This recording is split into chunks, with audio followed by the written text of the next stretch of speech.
జరిగింది. ఆ సమావేశంలో తీసుకున్న కొన్ని నిర్ణయాలు ముఖ్యమైనవి. Andhra Pradesh public security act 1992 section 3 ప్రకారం communist party of India, Maoist మరియు రెవల్యూషనరీ డెమోక్రటిక్ ఫ్రంట్ వాటి అనుబంధ సంస్థలపై ప్రస్తుతం ఉన్న నిషేధాన్ని మరో ఏడాది పాటు పొడిగిస్తూ చేసిన ప్రతిపాదనని రాష్ట్ర మంత్రిమండలి ఆమోదించింది. దీనికి కారణం ఏంటంటే వామపక్ష భావజాలాన్ని ప్రచారం చేస్తూ ఘర్షణ వాతావరణాన్ని తెరదీయటం, రాష్ట్ర ప్రభుత్వ కార్యక్రమాలకి వ్యతిరేక ప్రచారం చేయటం, అదేవిధంగా ప్రభుత్వ ప్రైవేట్ ఆస్తులకి నష్టం కలిగించటం, కొన్ని శాంతి భద్రతలకి విఘాతం కలిగించే పరిస్థితులు ఉండటం మూలంగా వీటి మీద ఉన్న ఇప్పటికీ ఉన్న నిషేధాన్ని మరొక సంవత్సరం పొడిగించడం జరిగిందని చెప్పేసి పొడిగిస్తూ నిర్ణయం తీసుకోవడం జరిగిందని చెప్పేసి మనం చేస్తున్నాను. 2, పశుసంవర్ధక శాఖకు సంబంధించి 18/8/2021 తేదీన జారీ చేసిన జీవో నెంబర్ 217 మరియు ఫిషరీస్ డిపార్ట్మెంట్కి సంబంధించిన జీవో 144 డేటెడ్ 8/9/2020 రద్దు కోసం చేసిన ప్రతిపాదనని రాష్ట్ర మంత్రిమండలి ఆమోదించడం జరిగిందని చెప్పేసి మనం చేస్తాను. గత 3 దశాబ్దాలుగా రాష్ట్రంలో ఉన్న ప్రభుత్వ చెరువుల్ని ఫిషర్మెన్ కోఆపరేటివ్ సొసైటీస్కి నామమాత్రపు లీజు మీద ఇచ్చి వారి ఆర్థిక పరిస్థితిని, జీవన ప్రమాణాలని పెంపొందించడమే కాకుండా మత్స్య సంపదని కూడా ఈ ఫిషింగ్లో నిష్ణాతులైన మత్స్యకారులకి అవకాశం కల్పించడం మూలంగా మత్స్య సంపదను కూడా పెంచడం జరుగుతుందనే ఉద్దేశంతో వాళ్ళకి నామమాత్రపు లీజు మీద ఇచ్చేవాళ్ళు. కానీ గత ప్రభుత్వం ఈ 2 జీవోలను ఇచ్చి నెల్లూరు జిల్లాలో దాదాపు 25,360 హెక్టార్లలో ఉన్న రిజర్వాయర్స్ కానివ్వండి, చెరువులు కానివ్వండి, వాటిని పబ్లిక్ ఆక్షన్స్కి అనుమతిస్తూ జీవోలు ఇచ్చి ఈ పేద మత్స్యకారులకి తీవ్ర నష్టం చేసిందని చెప్పేసి మనం చేస్తామని నేను. దాని మూలంగా మత్స్యకార సంఘాలు, ప్రజా సంఘాలు కోర్టులకు వెళ్ళటం ఇవన్నీ కూడా జరగడం జరిగింది. మరి కాబట్టి ఇప్పుడు ఆ జీవోలను రద్దు చేసి మళ్ళీ ఫిషర్మెన్ కోఆపరేటివ్ సొసైటీస్కి ఇంతకు ముందున్న విధానం ప్రకారం ఇవ్వటమే కాకుండా ఫిషరీస్ డిపార్ట్మెంట్ని ఒక కాంప్రహెన్సివ్ స్టడీ చేసి ఏ విధంగా మత్స్య సంపదని పెంపొందించాలి. ఎందుకంటే ఇటీవల కొన్ని సందర్భాల్లో మిడిల్ మ్యాన్ వచ్చి లేకపోతే కొంతమంది వ్యాపారస్తులు వచ్చి మత్స్యకారులకి నష్టం కలిగించే విధంగా ఒక ఇల్లీగల్ అగ్రిమెంట్స్ చేసుకుంటూ చెరువుల్ని వాళ్ళు తీసుకుంటున్నారనే విషయం ప్రభుత్వం దృష్టికి వచ్చిన సందర్భంలో ముఖ్యమంత్రి గారు ఫిషరీస్ డిపార్ట్మెంట్ని ఏ విధంగా ఈ చెరువుల ద్వారా మత్స్య సంపదని పెంపొందించడమే కాకుండా నేరుగా మత్స్యకారుల ఆర్థిక పరిస్థితి పెరిగే విధంగా ఏ విధంగా చేయాలి, ఈ మత్స్య సంపదన పెంపుదలలో ఏ విధంగా టెక్నాలజీ వాడాలి, వీటన్నిటి మీద కూడా సమగ్రంగా స్టడీ చేసి ఒక రిపోర్ట్ కూడా నెక్స్ట్ టైం క్యాబినెట్కి ఇవ్వమని చెప్పేసి కూడా చెప్పడం జరిగింది. దీంతో 27 మత్స్యకార సంఘాలు మేలు కల్పించాలని పైన పేర్కొన్న 11 కేసులను పరిష్కరించాలనే సదుద్దేశంతో సంబంధిత జీవోల్ని రద్దు చేయడం జరిగింది. దీని యొక్క ఉద్దేశం ఏంటంటే ఈ రాష్ట్రంలో ఉన్న కొన్ని లక్షలాది మంది మత్స్యకారులకి మేలు జరగాలనేది ఈ ప్రభుత్వం యొక్క లక్ష్యం. ఏదైతే వనరులు ఉన్నాయో, జలవనరులు, ప్రభుత్వానికి సంబంధించిన జలవనరులు ఉన్నాయో వాటి ద్వారా ఈ మత్స్యకారుల జీవన ప్రమాణాలు పెంచాలి, అదేవిధంగా మత్స్య సంపద కూడా పెంచాలి అనేది లక్ష్యంగా ఈ జీవోల్ని రద్దు చేయడం జరిగిందని చెప్పేసి మనం చేస్తాను. అంతేకాకుండా నెక్స్ట్ దేశంలో ఫెర్టిలిటీ రేట్ తగ్గిపోతుందని చెప్పేసి చాలా స్టడీస్ తెలియజేస్తూ ఉన్నాయి. ప్రపంచంలో స్టడీస్ని కంపేర్ చేస్తే ఆంధ్రప్రదేశ్లో జాతీయ సంతానోత్పత్తి సామర్థ్యం రేటు 2.1గా ఉంటే ఆంధ్రప్రదేశ్లో అది కేవలం 1.5గా ఉంది. ఇంకా ప్రపంచ దేశాలతో కూడా కంపేర్ చేస్తే ఆంధ్రప్రదేశ్ సంతానోత్పత్తి సామర్థ్యం రేటు చాలా తక్కువగా ఉన్న పరిస్థితుల్లో ఈ డెమోగ్రఫీ మేనేజ్మెంట్ చేయాల్సిన పరిస్థితులు కనపడతా ఉన్నాయి. అంతేకాకుండా ప్రస్తుతం లెక్కల ప్రకారం మన రాష్ట్రంలో పురుషుల యావరేజ్ వయసు 32.5 ఉంటే 2047కి 40 ఏళ్ళు కానుందని చెప్పేసి కూడా కొన్ని స్టడీస్ చెప్తున్నాయి. అంటే రాబోయే సంవత్సరాల్లో యువకుల జనాభా తగ్గి పెద్ద వయసు వాళ్ళ జనాభా పెరిగిపోయే పరిస్థితులు కనపడతా ఉన్నాయి. ఇప్పుడు కొన్ని దేశాలైతే ఓల్డ్ ఏజ్ హోమ్స్గా కూడా మారిపోయే పరిస్థితులు కనపడతా ఉన్నాయి. కొన్ని పాశ్చాత్య దేశాల్లో ఇప్పుడు చూసుకున్నట్లయితే ఏజ్ 50-60 ఏజ్ ఉన్న వాళ్ళు ఎక్కువ జనాభా ఉంది. అదే ప్రస్తుతం మన దేశంలో చూసుకుంటే యంగ్ జనాభా ఎక్కువగా ఉంది. ఈ సమతుల్యం తగ్గుతుంది అనే పరిస్థితుల్లో, అంతేకాకుండా మన రాష్ట్రంలో ప్రత్యేకంగా ఈ సంతానోత్పత్తి రేటు తగ్గుతుందనే పరిస్థితులన్నింటినీ కూడా చర్చించడం జరిగింది. అంతేకాకుండా దీని మీద ఎక్కువగా డిస్కషన్ కూడా జరగాల్సిన అవసరం ఉందని చెప్పేసి కూడా మరి క్యాబినెట్లో చర్చించడం జరిగింది. దీన్ని దృష్టిలో పెట్టుకుని ఇంతకుముందు మున్సిపల్ పురపాలక పరిపాలన మరియు పట్టణాభివృద్ధి శాఖలో ఉన్న 2 పిల్లలకి మించి ఉన్నవారు మున్సిపల్ కార్పొరేషన్ మరియు మున్సిపాలిటీ ఎన్నికల్లో పోటీ చేయటం మరియు సభ్యులుగా కొనసాగడాన్ని నిషేధిస్తూ ఆంధ్రప్రదేశ్ మున్సిపల్ కార్పొరేషన్ చట్టం 1955 మరియు ఆంధ్రప్రదేశ్ మున్సిపాలిటీ చట్టం 1965లో చేసిన చట్ట సవరణల రద్దు కోసం ఏదైతే ప్రతిపాదన చేశారో దాన్ని రాష్ట్ర మంత్రిమండలి ఆమోదించిందని చెప్పేసి మనం చేస్తా ఉన్నాను. అదేవిధంగా పంచాయతీరాజ్ మరియు గ్రామీణాభివృద్ధి శాఖలో కూడా ఇటువంటి చట్టమే ఉంది. 2 పిల్లలకు మించి ఉన్నవారు పంచాయతీ ఎన్నికల్లో పోటీ చేయటం మరియు సభ్యులను అనర్హులుగా ప్రకటిస్తూ ఆంధ్రప్రదేశ్ పంచాయతీరాజ్ చట్టం 1994లోని సెక్షన్ 19కు చేసిన సవరణను రద్దు చేసేందుకు చేసిన ప్రతిపాదనని మంత్రిమండలి ఆమోదించడం జరిగింది. ఎందుకంటే 1980, 1990 ఆ డికేట్స్లో జనాభా పెరిగిపోతుందనే ఉద్దేశంతో కానివ్వండి, లేకపోతే వనరుల డిస్ట్రిబ్యూషన్లో ఉన్న సమస్యలు కానివ్వండి, వీటన్నిటిని దృష్టిలో పెట్టుకుని ఆ రోజు 2 కంటే ఎక్కువ మంది ఉంటే జిల్లా పరిషత్లో లోకల్ బాడీస్లో పోటీ చేసేదానికి అనర్హత వచ్చే విధంగా చట్టాన్ని సవరించడం జరిగింది. మరి ఈరోజు 30 ఏళ్ల పాటు అమలుపరిచిన ప్రభుత్వం సంతానోత్పత్తి రేటు, పనిచేయగల సామర్థ్యం ఉన్న జనాభా గణనీయంగా తగ్గుతున్న నేపథ్యంలో పిల్లల సంఖ్యపై నిషేధం అనవసరమని భావిస్తూ పంచాయతీరాజ్ గ్రామీణాభివృద్ధి శాఖ ప్రతిపాదన చేసిన ఈ సవరణకు మంత్రిమండలి ఆమోదం తెలియజేసింది. తర్వాత ఫేజ్ 1 కింద నేషనల్ మెడికల్ కమిషన్ నిబంధనలకు అనుగుణంగా విజయనగరం, రాజమహేంద్రవరం, ఏలూరు, మచిలీపట్నం, నంద్యాలలో 150 సీట్లతో నిర్మించిన నూతన వైద్య కళాశాలలకు సంబంధించి గతంలో మంజూరైన పోస్టులకు అదనంగా 380 పోస్టులు భర్తీ చేపట్టాలన్న ప్రతిపాదనను కూడా మంత్రిమండలి ఆమోదించిందని చెప్పేసి తెలియజేస్తాను. ఫేజ్ 2 కింద పాడేరు, మార్కాపూర్, పులివెందుల, ఆదోని మరియు మదనపల్లిలో నిర్మించిన నూతన వైద్య కళాశాలలో 24-25 విద్యా సంవత్సరంకు సంబంధించి 100 సీట్లతో మొదటి సంవత్సరం ఎంబీబీఎస్ కోర్సును ప్రారంభించడానికి అనుమతి కోరుతూ చేసిన ప్రతిపాదన కూడా కేబినెట్ ఆమోదించిందని చెప్పేసి మనం చేస్తాను.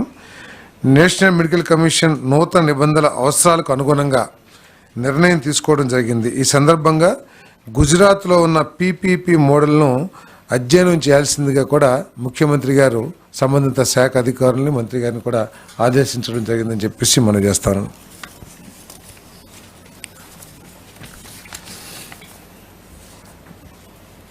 జియో నెంబర్ 40 రద్దు కోసం జలవనరుల శాఖ చేసిన ప్రతిపాదన మంత్రిమండలి ఆమోదం తెలిపింది. 11/5/23 నాడు జారీ చేసిన జియో నెంబర్ 40 ప్రకారం నంద్యాల జిల్లా సున్నిపెంట గ్రామ పంచాయతీకి కేటాయించిన 280.74 ఎకరాల భూమిని రద్దు చేస్తూ ఆ భూమిని తిరిగి నీటిపారుదల శాఖకు బదలాయించే ప్రతిపాదనను రాష్ట్ర మంత్రిమండలి ఆమోదం చేసింది. ఈ భూమిని అన్ని చట్టాలని, అంటే అటవీ చట్టాలని, వాటన్నిటిని కూడా పరుగులో తీసుకుని రాబోయే రోజుల్లో అక్కడ శ్రీశైలం ప్రాంత అభివృద్ధి కోసం చేసిన మాస్టర్ ప్లాన్కి వినియోగించుకోవాలని చెప్పేసి కూడా సూచన చేయటం జరిగింది. ఎందుకంటే ఒక మాస్టర్ ప్లాన్ ఇప్పటికే శ్రీశైలం దేవాలయాన్ని అభివృద్ధి చేయాలనే ఉద్దేశంతో మాస్టర్ ప్లాన్ ఇప్పటికే తయారు చేయడం జరిగింది. దీన్ని ఈ భూమిని కూడా వాడుకొని దాన్ని అభివృద్ధి చేయడం కోసం ఈ నిర్ణయం తీసుకోవడం జరిగిందని చెప్పేసి మనం చేస్తాను. ఇది సున్నిపేట పంచాయతీకి ఇవ్వడం జరిగింది, గ్రామ పంచాయతీకి.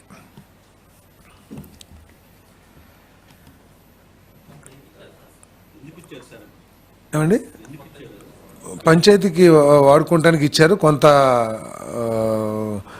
డెవలప్మెంట్స్ చేయడానికి దానికి ఇచ్చారు, కానీ దాంట్లో డెవలప్మెంట్స్ ఏం జరగలేదు. దాన్ని గ్రాప్ చేస్తానికి కూడా కొంత ఆలోచన జరిగిందని చెప్పేసి సమాచారం ఉంది. అక్కడ భూమి కూడా, ఎందుకంటే ఫారెస్ట్ ఇంకో సైడు వాటర్ ఉంది కాబట్టి ఉన్న భూమిని వినియోగించుకొని శ్రీశైలం దేవస్థాన పరిధిని పెంచడమే కాకుండా బాగా అభివృద్ధి చేయాలి. ఎందుకంటే ఆ దేవస్థానానికి ఉన్న ప్రాసెసింగ్ కానివ్వండి, ప్రజల నమ్మకం కానివ్వండి, ఆ దేవస్థానాన్ని అభివృద్ధి చేయడానికి వినియోగించుకోవాలని చెప్పేసి నిర్ణయం తీసుకున్నది. మరి 2014-19 మరియు 2019-24 మధ్య ఎక్సైజ్ పాలసీలు మరియు వే ఫార్వర్డ్ మదింపు కోసం మంత్రిమండలిలో చర్చ జరిగింది. 2014-19తో పోలిస్తే ప్రస్తుత పాలసీ ఫ్రేమ్వర్క్ లోపభూయిష్టంగా పారదర్శకంగా లేకుండా ఉండటం, అంతేకాకుండా పర్యవేక్షణలో కూడా అనేక విఫలమైన పునర్నిర్మాణం, నేరాలు మరియు ఆదాయ నష్టాలు పెరుగుదలకు దారితీశాయి. రానున్న నెల రోజుల్లో ఎక్సైజ్ శాఖను మెరుగైన పర్యవేక్షణ మరియు నియంత్రణకై ఏకీకృత పరిపాలన విధానం కిందకు తెచ్చేందుకు ఎక్సైజ్ శాఖను పునర్నిర్మించేందుకు ప్రతిపాదించడం జరిగింది. మద్యం రిటైల్ అమ్మకాలు, ప్రొక్యూర్మెంట్, క్వాలిటీ కంట్రోల్, ధరల నిర్ధారణకు విధానాలకు సంబంధించి ఇతర రాష్ట్రాలు, ముఖ్యంగా వేరే రాష్ట్రాల్లో ఎక్కడైతే మెరుగైన పాలసీలు ఉన్నాయో వాటి మీద స్టడీ చేయమని చెప్పేసి కూడా మరి మన ఆదేశించడం జరిగింది. దానికి సంబంధించి అధికారులందరూ కూడా వివిధ రాష్ట్రాల్లో పర్యటించి ఏ రాష్ట్రంలో అయితే మెరుగైన పాలసీ ఉందో ఆ పాలసీని అడాప్ట్ చేయాలని చెప్పేసి కూడా ఆలోచన చేయడం జరిగింది. అంతేకాకుండా గత ప్రభుత్వం చేసిన సరఫరా చేసిన బ్రాండ్స్ కానివ్వండి, వాటన్నిటి మూలంగా ప్రజల ఆరోగ్యం దెబ్బతిందని, అదే లివరు, కిడ్నీస్ ఇవన్నీ కూడా దెబ్బతిన్నాయి అని చెప్పేసి కొన్ని సర్వేస్ కానివ్వండి, మరి కొన్ని స్టడీస్ కానివ్వండి చాలా క్లియర్గా తెలియజేస్తూ ఉన్నాయి. దాన్ని దృష్టిలో పెట్టుకొని క్వాలిటీ మీద ప్రత్యేక పర్యవేక్షణ ఉండే విధంగా దేశంలో ఉన్న మెరుగైన బ్రాండ్స్ అన్నీ కూడా, ఎందుకంటే ఆరోగ్యానికి అత్యంత ప్రాధాన్యతనిచ్చి అన్ని టెస్టులు కూడా కండక్ట్ చేసి మెరుగైన బ్రాండ్స్ని తీసుకురావాలని చెప్పేసి సూచించడం జరిగింది. మరి సెప్టెంబర్ 5, 24 నాటికి ఆమోదం ప్రక్రియను పూర్తి చేసి 1 అక్టోబర్ 2024 నుండి కొత్త మద్యం విధానం అమల్లోకి వస్తుందని చెప్పేసి మనం చేస్తాను. కొత్తగా అమల్లోకి రానున్న నూతన మద్యం విధానంలో రాష్ట్రంలోకి అక్రమ మద్యం రవాణా, గంజాయి, నాన్ డ్యూటీ పెయిడ్ మద్యం ప్రవేశించకుండా కట్టుదిట్టమైన చర్యలు తీసుకోవడం జరుగుతుంది.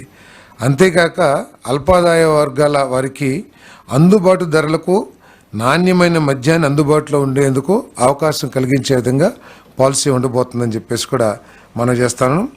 మరి అదేవిధంగా గత ప్రభుత్వం ఫెయిల్యూర్ మూలంగా గత ప్రభుత్వం అనుసరించిన మరి లోపభూయిష్టమైన ఎక్సైజ్ పాలసీ మూలంగా ఐఎంఎఫ్ఎల్ మద్యం అమ్మకాలు 232 లక్షల కేసులకు, బీర్ అమ్మకాలు 436 లక్షల కేసులకు పడిపోవడంతో రాష్ట్ర ప్రభుత్వానికి 2019-24లో మధ్యన 18,860 కోట్ల నష్టం వాటిల్లింది. అంటే కేసెస్ తగ్గినాయి కాదు, ఇక్కడ ఏంటంటే ఇతర రాష్ట్రాల నుంచి మద్యం మన రాష్ట్రంలోకి రావటం మూలంగా, ఎందుకంటే సరైన బ్రాండ్లు కానివ్వండి లేదా అత్యధిక రేట్లకి ఒకప్పుడు 60 రూపాయలు 70 రూపాయలు ఉన్న చీప్ లిక్కర్ని ఈ 2019-24 మధ్యలో 120 నుంచి 200 రూపాయలకి అమ్మటం మూలంగా బయట నుంచి పక్కన మన బార్డర్ స్టేట్స్ ఏదైతే ఉన్నాయో తెలంగాణ కానివ్వండి, లేకపోతే కర్ణాటక కానివ్వండి, తమిళనాడు కానివ్వండి, అక్కడి నుంచి ఎక్కువగా నాన్ డ్యూటీ పెయిడ్ లిక్కర్ అవన్నీ రావటం మూలంగా మనకు దాదాపు 18,860 కోట్లు నష్టం వాటిల్దని చెప్పేసి మనం చేస్తాను. మరి అదేవిధంగా గత ప్రభుత్వం మద్యం అమ్మకాల సప్లై చైన్ ఉత్పత్తి నుంచి రిటైల్ అమ్మకాల వరకు కూడా గుత్తాధిపత్యం, అంటే వాళ్ళకి కావాల్సిన కొన్ని కంపెనీలని, అంటే దేశవ్యాప్తంగా లేకపోతే గతంలో అమల్లో ఉన్న బ్రాండ్స్ అన్నిటినీ కూడా వాటికి ఏదో ఒక విధంగా నష్టం కలిగించి మార్కెట్ నుంచి, మన రాష్ట్ర ప్రభుత్వం మార్కెట్ నుంచి బయటికి పంపించేసి వాళ్ళకు కావాల్సిన కొన్ని బ్రాండ్లు మాత్రమే మార్కెట్ చేసి స్వార్థంతో ప్రజలకి నష్టం చేయటమే కాకుండా రాష్ట్ర ప్రభుత్వానికి కూడా నష్టం చేశారని చెప్పేసి మనం చేస్తాను. నాణ్యత లేని మద్యం అమ్మకాలతో లక్షలాది మంది ప్రజల ఆరోగ్యం ప్రతికూల ప్రభావం చూపించింది. వీటన్నిటిని కరెక్ట్ చేస్తూ పేదవాడి లక్ష్యంగా చేసుకుని, అంటే వారి ఆరోగ్యం దెబ్బతినుకోకుండా పేదవాడి ఆర్థిక పరిస్థితిని దృష్టిలో పెట్టుకుని ఒక మంచి పాలసీ తీసుకురావాలని చెప్పేసి ప్రభుత్వం ఆలోచన చేస్తుంది. 1వ తారీఖు 1 అక్టోబర్ 2024 నుంచి కొత్త పాలసీ అమల్లోకి రాబోతుందని చెప్పేసి మనం చేస్తాం.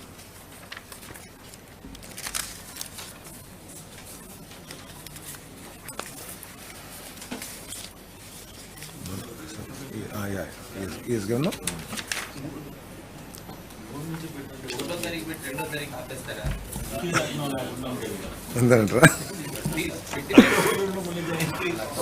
అంటే పాలసీ అనౌన్స్ చేసినా కూడా అమలు 5వ తారీఖు నుంచి అట్లా చూసి చేస్తాం. ముందు అమలు అనౌన్స్ చేస్తాం. దేనికి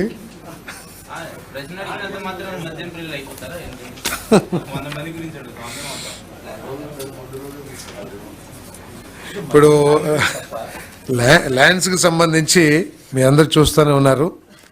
22A ఫ్రీ ల్యాండ్స్ చేసేసి ఏ విధంగా గత ప్రభుత్వం కానీ, ప్రభుత్వంలో పెద్దలు కానివ్వండి, లేకపోతే చాలామంది దళారులు కానివ్వండి, ఏ విధంగా ఈ భూముల్ని దోచేయటానికి ప్రయత్నం చేశారో మనం కూడా చూసి ఉన్నాం.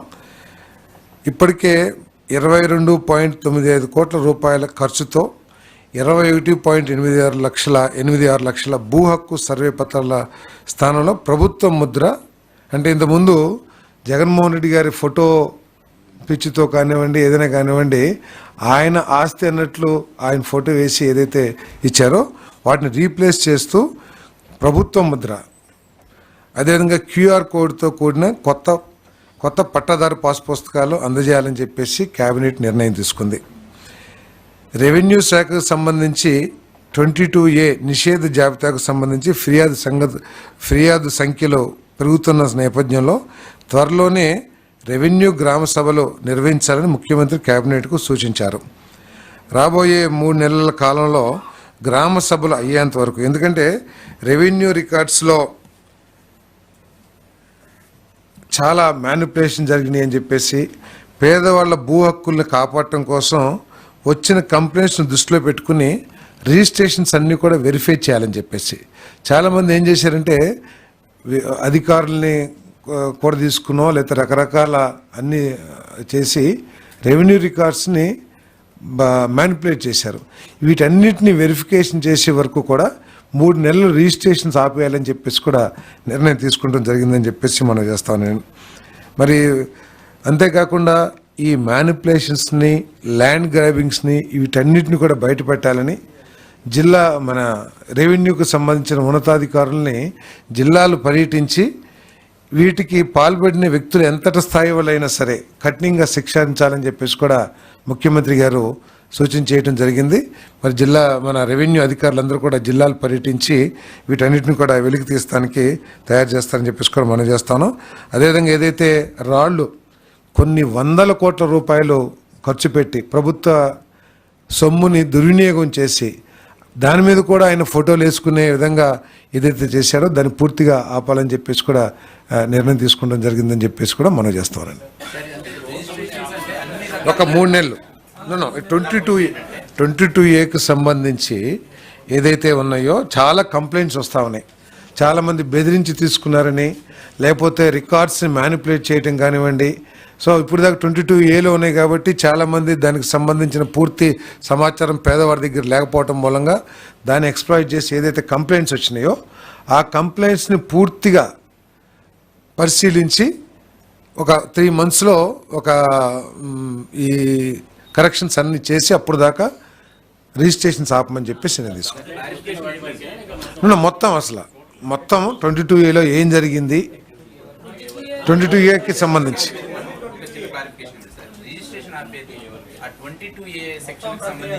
22A ఏదైతే అసైన్మెంట్ భూములు ఉన్నాయో ఫ్రీ హోల్డ్స్గా మార్చేసి 13 lakhs acres దాకా ఉన్నాయి మొత్తం. సో వాటన్నిటి మీద ఒక సమగ్ర రిపోర్ట్ తయారు చేసి, ఎందుకంటే దీంట్లో పేదల్ని బెదిరించి లాక్కున్నారు, లేకపోతే రెవెన్యూ రికార్డ్స్ని తారుమారు చేసి వాటిని చేజిక్కించుకున్నారు, భూ కబ్జాలు చేశారు, రకరకాల కంప్లైంట్స్, వీటన్నిటిని కూడా ఓ 3 monthsలో స్టడీ చేసి దాని మీద సమగ్రంగా ఎంక్వైరీ చేసి అప్పటి వరకు ఈ రిజిస్ట్రేషన్స్ ఆపడం జరుగుతుంది. ఏదండి ఏం చేసి ఉంటే సో వాటి మీద తప్పకుండా ఎంక్వైరీ చేస్తారు. ఎవరైనా వాళ్ళు వచ్చి ఓనర్స్ కంప్లైంట్ చేసి మమ్మల్ని బెదిరించి తీసుకున్నారు, దాని మీద కూడా చట్టపరంగా ఎటువంటి చర్యలు తీసుకోవాలో తీసుకుంటారు. 25,000 ఎకరాలు జరిగింది ఇప్పటిదాకా రిజిస్ట్రేషన్ జరిగినాయి. సో ఫర్దర్గా కూడా ఇది జరగకోకుండా ఇవన్నీ కూడా ఎంక్వైరీ చేస్తాం.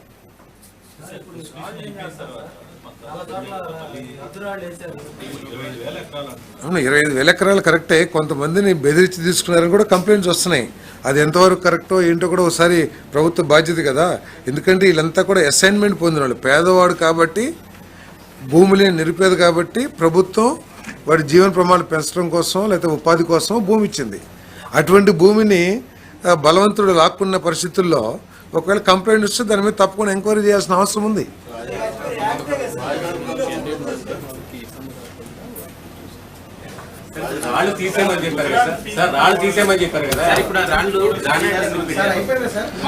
అంటే ఖాళీగా ఉన్న రాళ్ళ మీద తీసేస్తారని అంటారు. ఖాళీ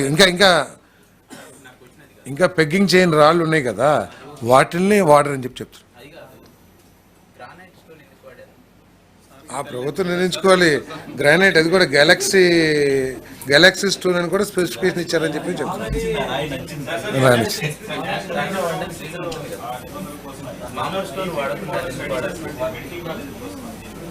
మెడికల్ కాలేజ్ చాలా మంది కాంట్రాక్టర్లు ఆ రోజు టెండర్లో పార్టిసిపేట్ చేసి ఇది ఉంటాయి కావాలంటే లిస్ట్ కావాలంటే ఇస్తాం. ఎవరెవరు సప్లై చేశారో మీరు అడిగారు కాబట్టి తప్పకుండా తర్వాత ఇస్తాం. అంటే గవర్నమెంట్లో లేము, ఎమ్మెల్యేగా ఉన్నాం.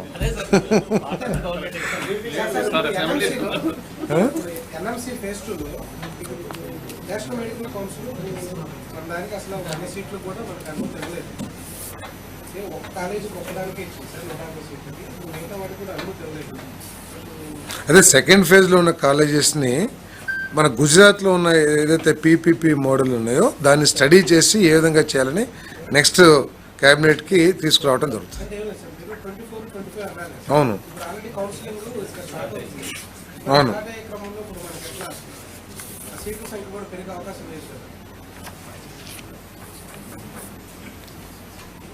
24-25కి 100 seatsతో స్టార్ట్ చేస్తాం.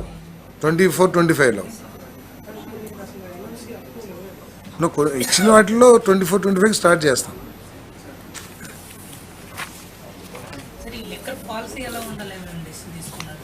లిక్కర్ పాలసీ అందరికీ దేశంలో ఎక్కడైతే బెస్ట్ పాలసీ అమలు అవుతా ఉందో ఆ పాలసీని అడాప్ట్ చేస్తాం. ప్రజల ఆరోగ్యం అత్యంత ముఖ్యం, క్వాలిటీ ముఖ్యం, ప్రజలు ఆమోదించిన బ్రాండ్స్ని ఈ రాష్ట్రంలోకి తీసుకురావాలనేది ముఖ్యం. స్వార్థం కానీ లేకపోతే గుత్తాధిపత్యం కానీ ఉండకోకుండా అన్ని బ్రాండ్స్కి దేశంలో లేకపోతే మన రాష్ట్రంలోనే గతంలో ఏదైతే అందుబాటులో ఉన్న బ్రాండ్స్ ఉన్నాయో ఆ బ్రాండ్స్ అన్నిటినీ తీసుకురావటం, పేదవాడి ఆర్థిక పరిస్థితిని కూడా పరిగణలో తీసుకుని మరి రేటు ధరలు నిర్ణయించడం, ఇవన్నీ కూడా చేస్తాం. అంటే పాలసీ ఇంకా ఫైనలైజ్ కాలేదు కదా, దాంట్లో తెలుస్తుంది ఎవరు రన్ చేసేది ఏంటిది. ఏమండి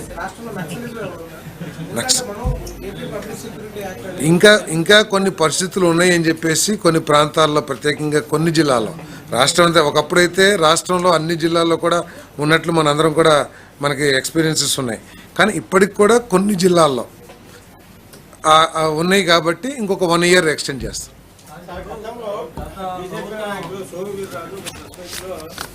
ప్రభుత్వం అధికారంలోకి వస్తే 50 రూపాయలకే మద్యం బాటలు ఇస్తామన్నారు. మీ ప్రభుత్వం వాళ్ళ ప్రభుత్వం కలిసి వచ్చింది కదా, ఏమన్నా ఆ రేంజ్లో ఉంటుంది? అదే దాంట్లో పాలసీలు డిసైడ్ చేస్తాం. అంటే బ్రాండ్ని బట్టి ఇప్పుడు 60 రూపాయలు 70 రూపాయలు 2014-19లో ఉన్నాయి.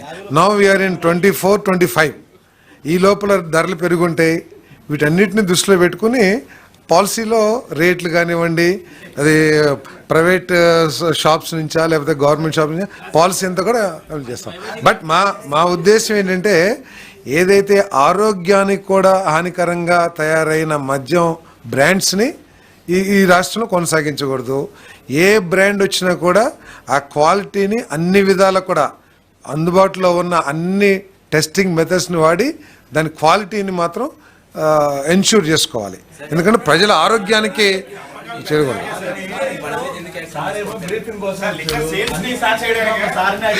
పర్వాలేదు చెప్తాం. అదే ఏమండి, లిక్కర్ సేల్స్ పెంచడం కాదు, ఇల్లీగల్ లిక్కర్ కానివ్వండి, లేదా ఇతర రాష్ట్రాల నుంచి తీసుకొచ్చేసి ఇక్కడ అమ్ముకుంటాం కానివ్వండి, లేకపోతే పేదవాళ్ళని దోచేసే విధంగా కానివ్వండి, ఇవన్నీ వండుకోకుండా పాలసీ. ఇప్పుడు 200 రూపాయలు ఏ విధంగా లాస్ అయ్యాం మనం? ఇతర రాష్ట్రాల నుంచి మద్యం ఈ రాష్ట్రంలో అమ్ముకుంటాం మూలంగా మన రాష్ట్రంలో చేయాల్సిన వ్యాపారం ఇతర రాష్ట్రాలకు సంబంధించిన మందుతో వ్యాపారం జరిగింది కాబట్టి నష్టపోయాం మనం.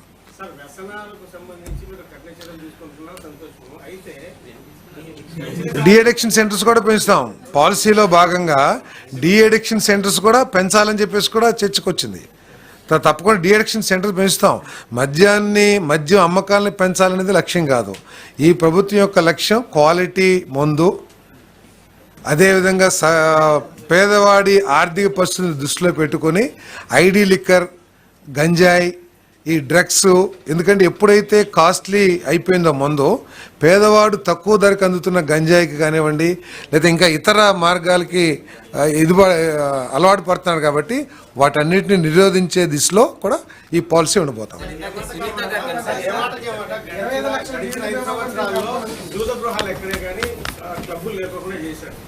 కానీ ఇప్పుడు మళ్ళీ ఆ క్లబ్ను మొదలు పెడతా ఉన్నారు. జూదమాడే క్లబ్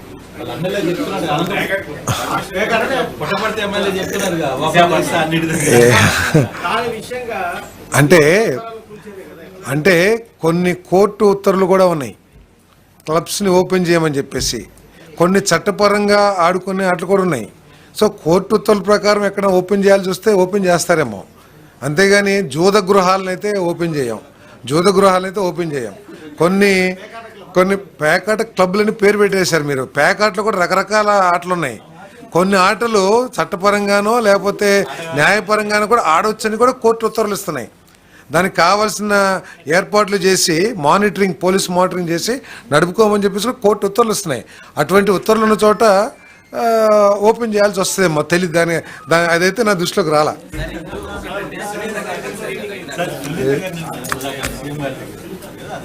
ఏ సునీత గారు పట్టాల్సిన వైఎస్ సునీత గారా? సారీ, నేను చూడలేదు, నాకు తెలియదు. ఇంకా ఉంటుందా? నాకు తెలిసి సంబంధిత శాఖ అధికారులు చెప్తారు, ఉన్నది లేనిది. నా దగ్గర అయితే స్టాక్ డీటెయిల్స్ అయితే లేవు. కొంచెం ఏదైతే మంత్రిమండలిలో డిస్కస్ చేసామో మంత్రిమండలిలో జరిగిన డిస్కషన్ యొక్క స్ఫూర్తిని, వాటి డెలిబరేషన్స్ మాత్రం నేను చెప్పగలను.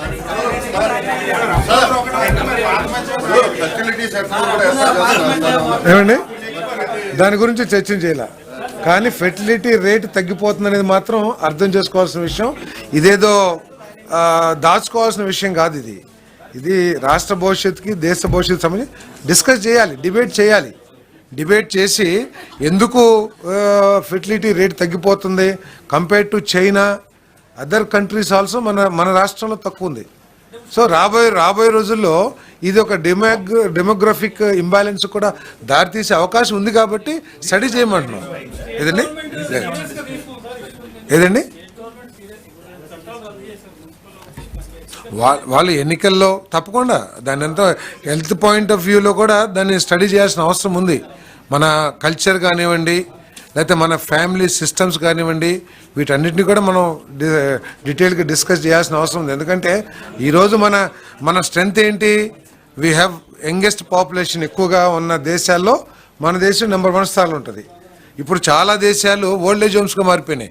జపాన్ కానివ్వండి, చాలా దేశాల్లో ఎక్కువ majority of the population 50-60 years వాళ్ళు ఉన్నారు. మన దగ్గర majority of population 25 to 40 years వాళ్ళు ఉన్నారు. కాబట్టి ఇది డెమోగ్రఫిక్ ఇంబ్యాలెన్స్కి స్టడీస్ చెప్తున్నాయి. సో సర్వేస్ చెప్తున్నాయి. కాబట్టి దీని గురించి ఒక ఆలోచన చేయాలి. దాంట్లో భాగంగా మేము ఈ చట్టాలను రద్దు చేసాం. ఏది ఏముంది చెప్పండి, మీరు గుర్తు చేయండి.